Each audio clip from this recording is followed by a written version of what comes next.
In this video I'm going to show you how to draw a realistic tree using pastels and the field and the grasses as well. Stay to the very end to see some fantastic art transformations from my Patreon members. Hope you enjoy the video.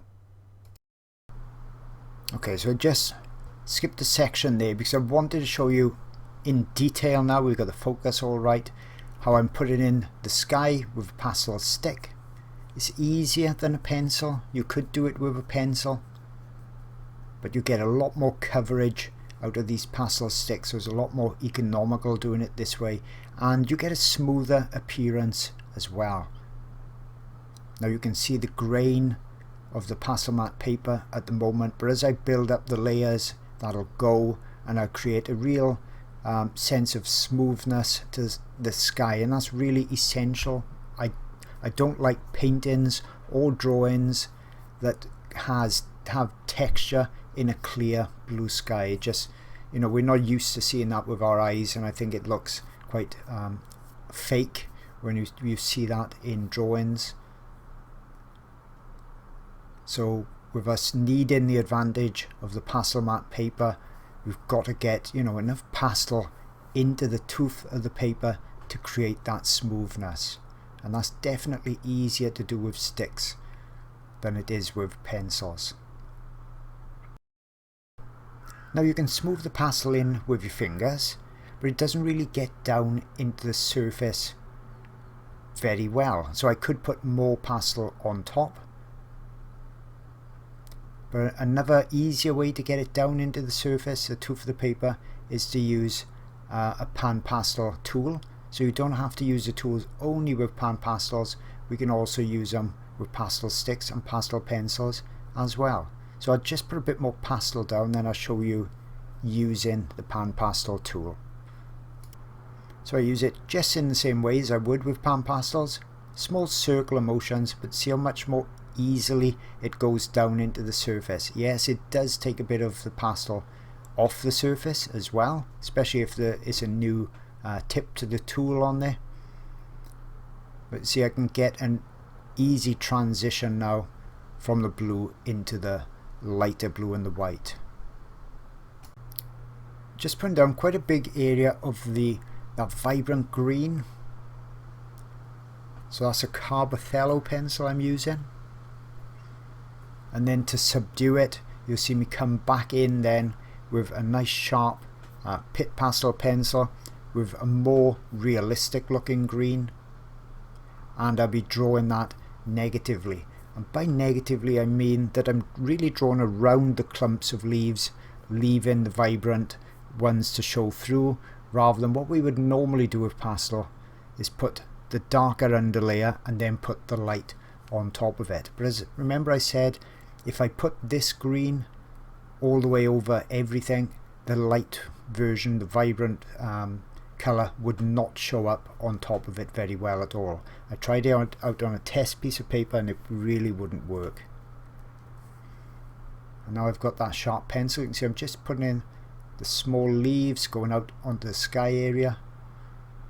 Just a delicate touch doing that. I don't want them to be really super black, especially at the top edge. So this is the technique you're seeing now, is what I'm going to use through the whole of the tree. So I'm going to let the video run now 4, 5, 6 minutes or so you can see exactly what I'm doing, because remember, this is going to be repeated time and time again over the whole tree, so that's where we're going to be able to save some of those 5 hours of drawing and not have to show you all of that, because you're going to know exactly how I'm doing it.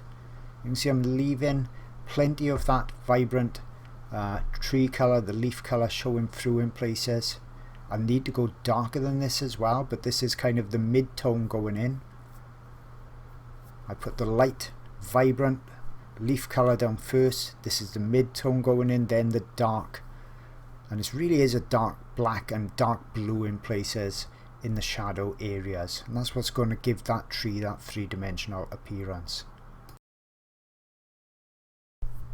So as I'm coming down here into the branches and the real dark areas, I'm pushing a bit harder with the pencil, so that is giving me a real dark black and shadow area, because the sun, as you can see on the reference, is really high in the sky, beating down on the top of the tree and the top of the branches and the top of the hay bales in the distance as well. So that's what's given us a real three-dimensional contrasty look to the tree.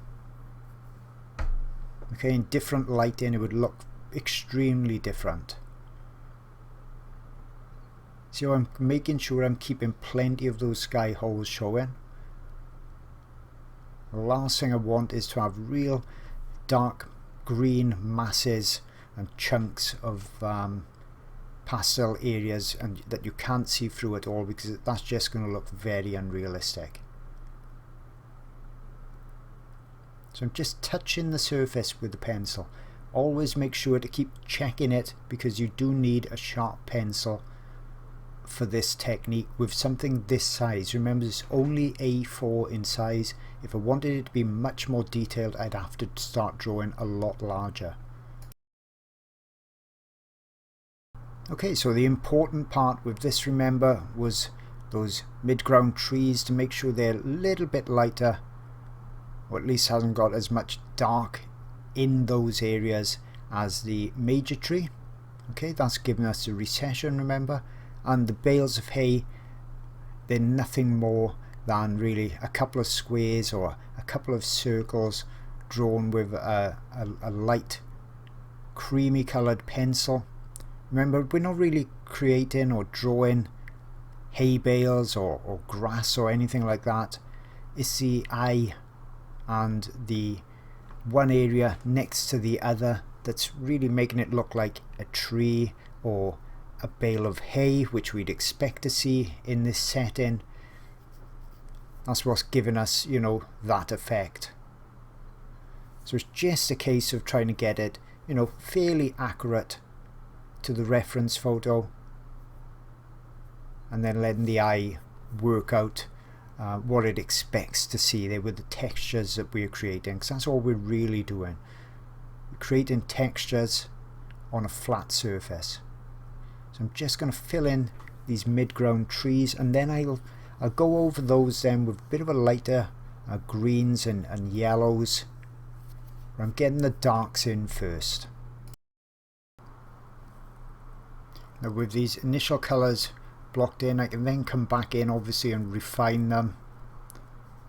You see we've got some grasses that's just going up right into and sometimes over the hay bales, so that's helping to push those backwards. I'm trying to go with my pencil in the direction that these grasses are growing, just generally. Remember, I don't need to really copy them exactly. But these are going upwards, so I'm just doing that with my pencil. Just makes it easier when we put the other colours on top. And same here, up and down motion. Not all regimented, some are going in different directions, but just generally getting a base colour in place.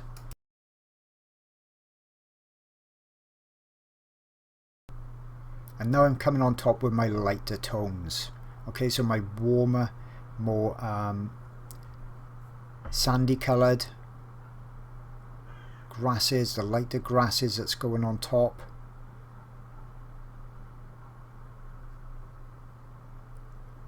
And that's giving a warmer look to the foreground as well that I want.